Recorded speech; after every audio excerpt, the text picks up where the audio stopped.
Hi, friends. I'm waiting for my heater to go off before we start. Hi. I'm on a roll, so I just stepped out of 2 readings in a row. Shout out to my homies who just tuned in. So I'm really in the field right now. I'm like, okay, well, let's go live and keep it going a little bit longer while I'm all tuned in. The candle is still lit, and so we're just keeping it lit. So welcome to Readings for the People. For those of you who are unfamiliar with my work, my name's Emily Ra. I am a seer, vulva, an oracle, and I've been practicing professionally since I was 14 years old.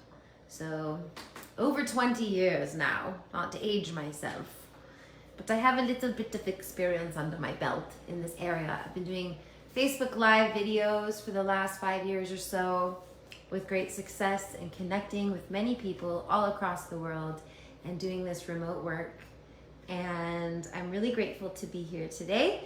I'm gonna start with a transmission for the community, and that's for all of us, including those future viewers that'll watch this video later. And then if you have a question for me personally that you would like to explore, then you can ask in the comments and I will consult for you. But first we are going to hang for a moment while people join. Peace to my 2 viewers. We're just gonna bring this candle over to the altar. I've already invoked the guides a couple times today, so this is the 3rd time with the community. In the reading that I just gave, we talked about vetters and the spirits of the land. And in Norse tradition, the vetter, it's called the vetters, the spirit of a place. And so just thanking the land vetters of the land where I sit and the sanctuary here in Portland. And it is an honor to be a keeper of this sacred space and to facilitate this sacred space for others. Giving thanks also to the vetters of Portland where I am, and the place spirit of Portland, and the spirit beyond just the colonizers' ideas and names of this place, but the deeper memory of this place.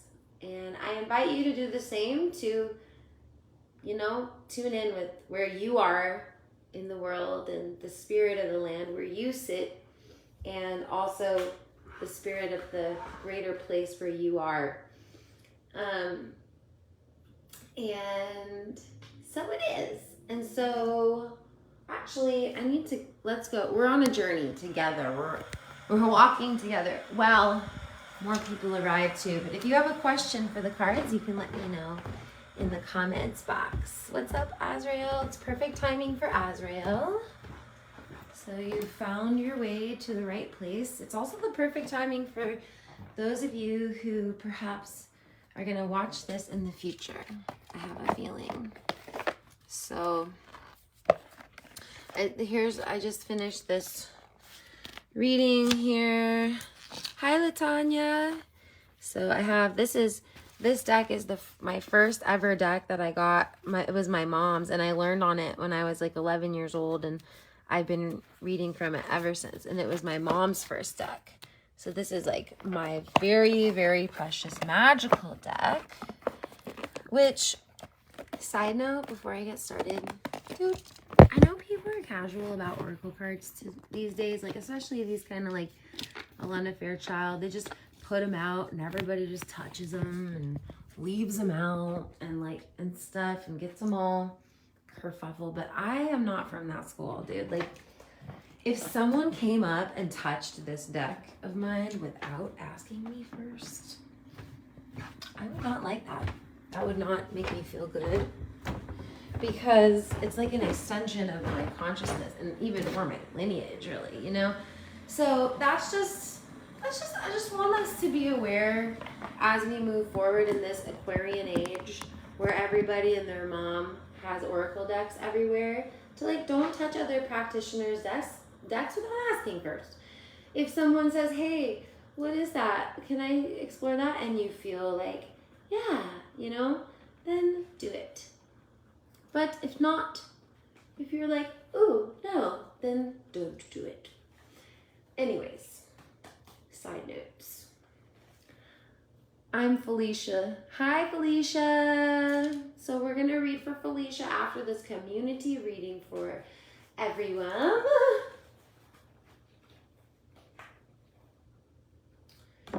Yep. Yep. Yeah. Okay. So it's interesting because some of the messages that just came up in the last two readings I just did, they just want to be applied towards the community. I think that's big part of why I'm here. Is because just real quick, I'm going to give you all some synopsis downloads to what was coming through. And one of the things was we had done some intuitive scanning. I sometimes practice intuitive anatomy where, with your permission, I scan your energetic body and your physical body for like where certain things are living. And a lot can happen in the heart because the heart is like the central system for the whole electromagnetic body and the physical body.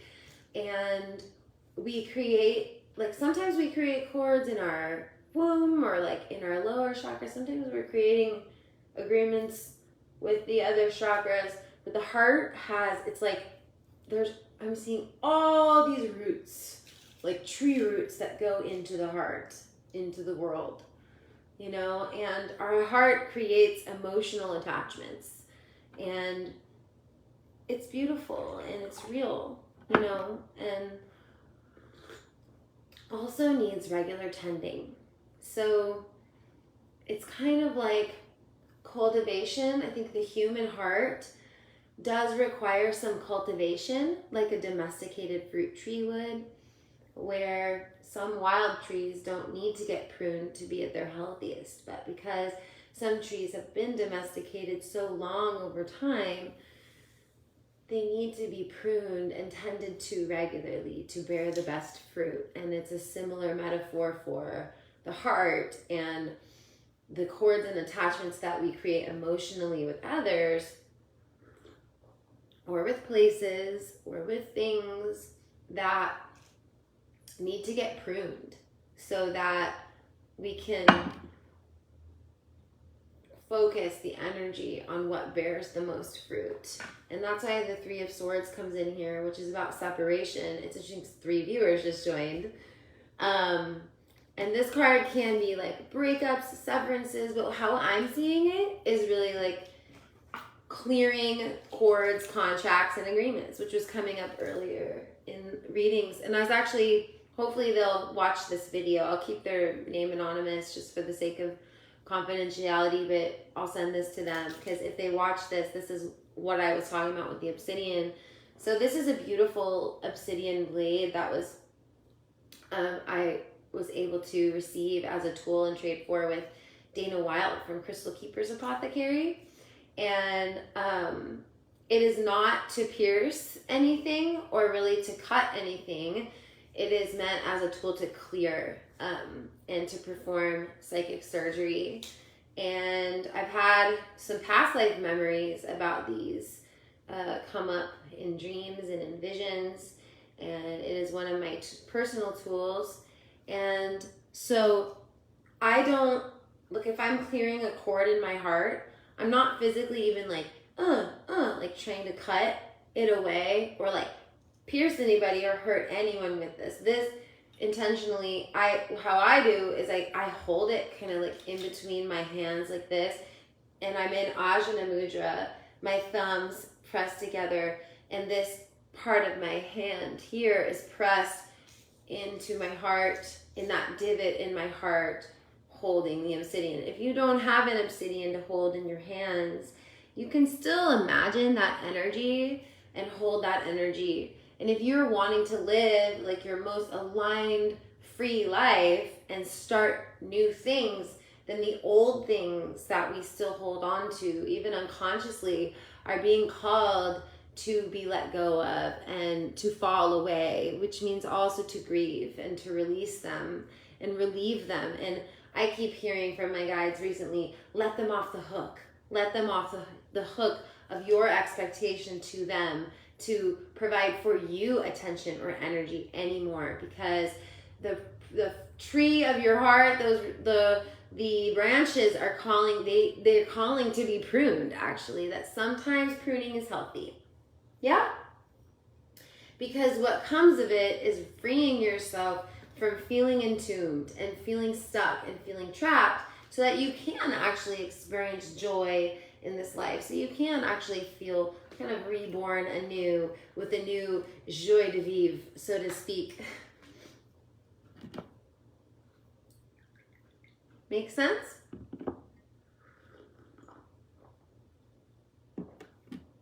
And so, again, like, to let go of a contract, it doesn't mean to cut that contract or to pierce that contract. You know, it's about aligning oneself to center in oneself and to ask for that work to be done in what is the most alignment. And I love Obsidian because it's so reflective, right? And in the light, you can actually see through this one, but in the light, it's actually transparent slightly, but it is so reflective. Obsidian was one of the first mirrors. Pyrite and obsidian and water, kind of the first mirrors that there were. And so this is also your letting go is allowing others to be who they are without allowing that to affect your wholeness. It's about mirroring the projection and also what you are projecting onto others, to mirror and shield them from your own projections, so that you can be clear and aligned and see clearly. Yeah? Makes sense? So that's what wants to come in for the community. I see one question from Felicia. So I'm going to read for you, Felicia. It is Felicia's first time here. Can I have a reading, please? Any advice about my plan in going back to my hometown with my family? If this is the right decision for me, or any message? Okay, these just popped right out.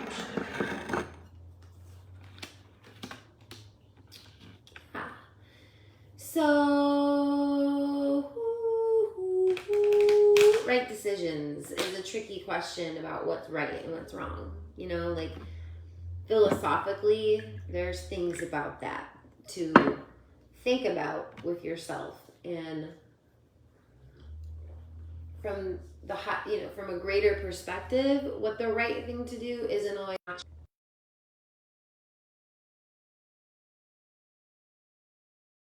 talking about cords and attachments. And in order to move forward, it's requiring for you to look at what is tethering you backwards and what needs to get balanced and be made right so that you can move forward, especially when it comes to financially, sort of, there are just like more logistical things to you going, as far as, do you have the money that you need to go? And there's things, and I want to say maybe addictive patterns or habits that you have at home that may be causing you to wonder whether it is okay to go forward. Where if you were to let go and clear those attachments and allow them to fall away, you would feel more able to make the right decision, quote unquote, for what's right for you. In Egypt, there's this, one of the forms of the goddess, her name is Ma'at, and Ma'at is also the name for the law. I was looking for her feathers, but do I have her feathers here? I have one feather here, but it's an owl feather. It's not quite, her feather is an ostrich feather usually, and she usually has two of them. But regardless, Ma'at is what's right for you at the time, because the Ma'at, it's not the law. The law is something that was made by man that says, this is right, this is wrong, and if you do this, you get punished, and if you don't do it, or if you don't, you don't do it, you get rewarded, kind of thing. And in family laws, we have these kind of laws, like when this is right, this is wrong. And so, but then there's the ma'at, which, let's say that I'm allergic to strawberries. Well, then strawberries are wrong for me.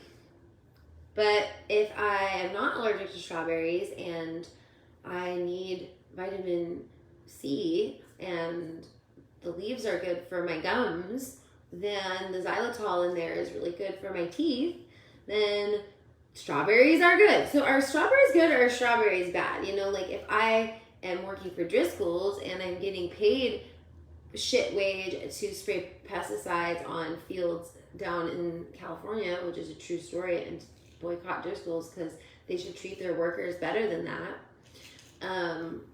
then strawberries to that Driscoll's worker is probably associating to them as being kind of bad, but also good because it's providing for them some income, but it's also like enslaving them, and it's being sprayed with this thing. So the ma'at is the scales of ma'at, right? She weighs the heart with the feather. Is your heart lighter than my feather? It's like, is your heart light from all of the cords and agreements and attachments that you have so that you can even see clearly what's right for you? And what's right for everyone. And that's not black and white. Strawberries aren't good or bad. They're just strawberries. It's your relationship to them that matters, whether that's right or wrong. And how are you going to know what your relationship is except to really let go of all your attachments and expectations that you have and assumptions you have about it, to make room for just the love that is it to exist, which is a little bit heady, but an example is I went to a Ho'oponopono ceremony in Hawaii, not in Hawaii, with Hawaiians, I meant to say, who came to California. But I was in a Ho'oponopono ritual, and in that we are chanting and letting go, and it's a whole process that I really recommend you research with native elders about and learn from the Hawaiian people about, because it's interesting conceptually, and I know very little about it to like be an authority on it, but I got to participate in the ritual. And what I learned from it was that I had written down like my house. They said, write down your house, write down the people you love the most, write down everything that you're the most attached to, and put that in the fire, because what is not love will burn away, and everything that is love in those relationships will remain. It's very alchemical in that way. And it's not always the most comfortable path. But if you, even for a moment, were to let go completely of your attachments to what is at your place right now, and everything that you love the most, or that you're attached to the most, my house, my friend, my boyfriend, my car, whatever, material things, and then you were to say, I release it all into the fire, that which is unlike love. Anything that's unlike love, I release. And so that all that remains is love.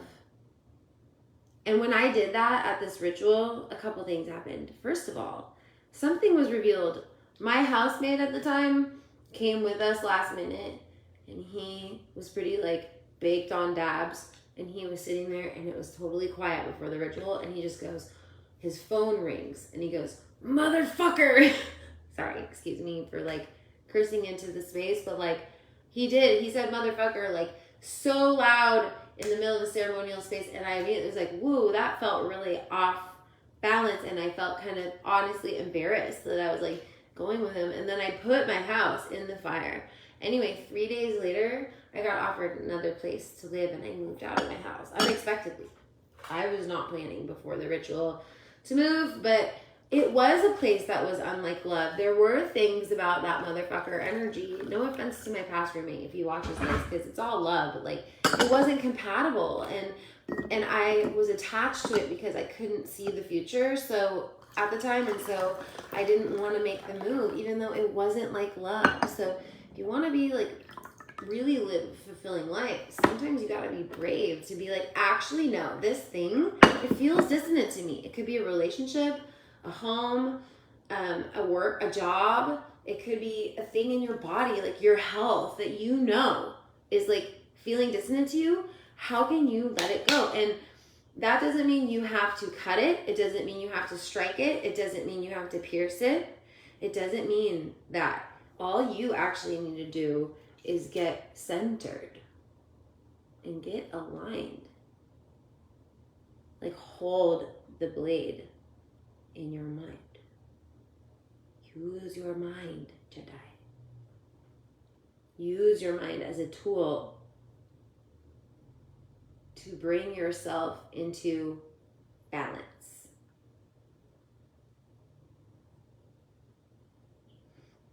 And from that place, declare. I wanted to say command, but it feels more like a declaration. I free myself from this. I free myself from all that is unlike love, so that only love remains in my home, in my body, in my work life, and in my love and sexual relationships, and all my relationships. So I hope that helps you, Felicia. And if you want to get a reading with me, reach out via DM. I just did 2 today. Thank you. And I have another one tomorrow. So we are in the flow. I'm going to do one more. I see Stephanie is here. And Kaz, Cheshire. I love seeing new people. That's dope. Okay, so I'm going to do one more. And then I'm going to head out.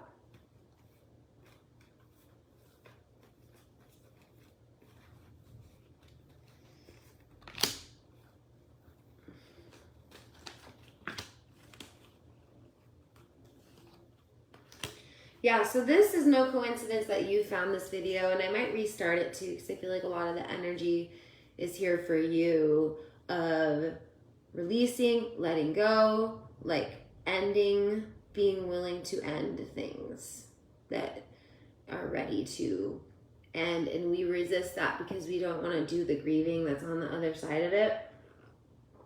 But you already know, like your intuition already knows. And this is just confirmation for that for you, because you deserve to be recognized more for how special you are and how beautiful you are as a person. And when people don't reinforce that for us, or people we love don't remind us that they care or that we're special or appreciated, over time, it kind of wears us down to where we start to lose that spark of inspiration to lead that we have when we feel confident in that way, when we do have reinforcement. None of us need that to be okay ultimately, because like ultimately we're in this relationship with Source from cradle to the tomb. We're like on this journey, unique journey of our own, and no other person gets to reinforce or determine for us like our quote value or quote worthiness, which I don't want to get tangential about, but your worth, that's a kind of a capitalist idea. Like you are not measured that way. It's just ultimately there's no measure like that. And so, but that said, like basically what I'm sensing is like some kind of relationship where that person feels a little bit negligent and they're not reinforcing that you're special. And if you've been thinking about making a change, like it might be a good time to make that change and be like, you know what, I'm going to change the game over here. Knowing that that creates fertile soil for new things to grow, whether that be with that person or with somebody else. Like it helps new life grow when you're like, nah, I'm going to listen to my intuition. This feels dissonant. I'm not down with that. And I just did a TikTok video today about this because like I'm a Leo sun, Leo Mars, Leo Mercury. I've got a lot of like Leo vibes, and I live in an age where we're moving into the Aquarian age, And that's the opposite of Leo. Aquarian is very like, everybody's equal. Everyone deserves everything the same. And it's not that I don't believe everyone deserves love or attention or the same or whatever, but you don't owe people to like them. You don't owe people like those kinds of things.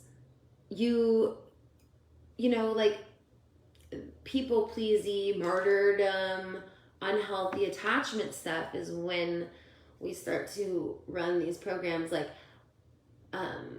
I owe somebody else my life path and life force energy. You know, you don't actually, you own 100% of this. Like Moana says. Moana said that one time. Shout out to you, Moana. She said, you own 100% of this. So there's that too. And like, if you feel that I stayed in a relationship for 5 years and I was really unhappy for like 3 years of it. But I was so attached that I didn't leave. And it was I mean, everything in our path from that cradle to tomb, it's a straight line. No matter what decisions you make, that's your path. So I don't regret it, but I earned hard-won wisdom through it that I'll never do that again. I'll never stay, though, with someone who I feel that dissonant with. It's okay. It's okay to let it go. And actually, you can still have love with that person. Like, the love never dies. It's just that the context of the relationship and the unconscious agreement remains the same. Changes. And the love remains the same. Thank you for the tip. I just got a tip. Thank you so much. I appreciate that. So that must have rung true, right? The love stays the same. It's the agreement. It's the context that's being called to let go. And it just happens over time in relationships with anyone. Because like we're carrying ancestral beliefs. Like, oh, that person kissed me. That means that they're gonna marry me or talk to me every day or share money with me, or that they're not going to kiss other people, or all these other assumptions we make.